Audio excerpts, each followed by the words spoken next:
matin, 5h, 7h, Mathieu Noël. Voici pour les titres de ce mercredi 10 avril. L'actualité, c'est aussi, on en parlait, la sortie au cinéma aujourd'hui de Tanguy, le retour, deuxième volet du film d'Étienne Châtiès, sorti en 2001. Cette fois, Tanguy a 44 ans et il revient vivre chez ses parents suite à une rupture conjugale. Bonjour Béatrice Copper-Royer. Bonjour. Vous êtes psychologue, spécialiste de la famille. 18 ans après la sortie du premier film, les jeunes adultes ont-ils toujours autant de difficultés à trouver leur autonomie, à quitter le cocon familial? En gros, est-ce qu'il y a de plus en plus de Tanguy dans la réalité? 44 ans, c'est quand même très très grand. Hein. Ah oui, quand même. Vous n'avez pas ce genre de cas à traiter. C'est quand même très très grand. Mais ce qu'on voit quand même plus souvent peut-être qu'autrefois, c'est des jeunes adultes qui partent et qui reviennent. Ah oui. Parce que les conditions économiques sont pas terribles. Il y a beaucoup de CDD. Il y a aussi des ruptures conjugales qui contraignent les couples à retrouver rapidement un logement, et c'est pas facile. Donc parfois certains reviennent momentanément chez leurs parents. Donc il y a des espèces de retours transitoires comme ça qui sont plus fréquents qu'autrefois. Et sinon, ils quittent la maison vers 24 ans, je crois, ou en moyenne. quelque chose en moyenne. Et vous diriez que ce phénomène des Tanguy, c'est plus quelque chose d'ordre sociologique, donc comme vous le disiez, par exemple le coût du logement qui est devenu prohibitif dans certaines villes, ou est-ce qu'il y a un facteur aussi psychologique? On revient plus facilement parce qu'on est plus proche de ses parents, de cette génération? Certainement, certainement. Ces enfants-là, ces grands-enfants ont été des enfants quand même très choyés parce que leurs parents ont connu la régulation des naissances, les contraceptions. Ça a été des enfants qui sont arrivés pas par hasard, et donc qui ont été quand même très, très choyés, très regardés. Et puis il y a aussi autour des enfants une assez forte culpabilité maintenant, et donc on veut, même quand ils sont très très grands, réparer éventuellement les erreurs qu'on a pu faire, ce qu'on a pu leur imposer, les ruptures familiales.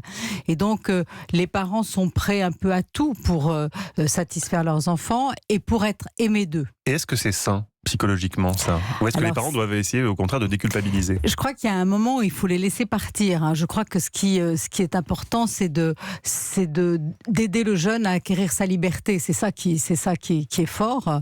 Et je pense que tout objectif d'éducation parentale, ça devrait être ça.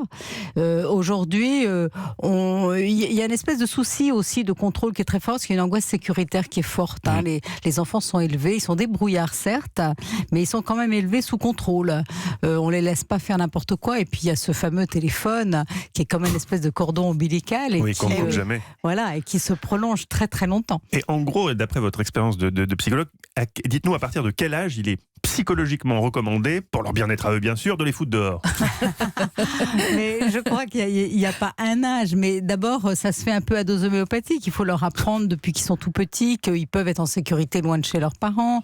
Il y a les colonies, il y a les séjours chez les grands-parents, chez les copains parfois. Donc si vous voulez, il faut leur apprendre à sortir de chez eux en toute sécurité, tranquillement. Et puis ensuite, c'est vrai que quand ils ont terminé leurs études ou leur apprentissage, etc., il faut les inciter gentiment à prendre leur envol, quoi. Mais est-ce qu'il n'y a pas des parents qui ont aussi, comme on dit, le syndrome du nid vide, et qui ont envie que leurs enfants, finalement, que ça leur fait plaisir que leurs enfants choisissent de rester? Bien sûr, parce que c'est une étape importante. Je pense qu'aucun parent ne voit son enfant s'envoler de chez lui, quitter le nid, sans un pincement au cœur ou une émotion. C'est une émotion qui peut aller de la simple tristesse à la vraie dépression. Mais ça se réfléchit, ça se prépare, ça s'anticipe. Et donc, l'idée de les mettre dehors, c'est quand même une bonne idée. au point d'accepter que les histoires d'amour de nos enfants se passent sous le toit des parents.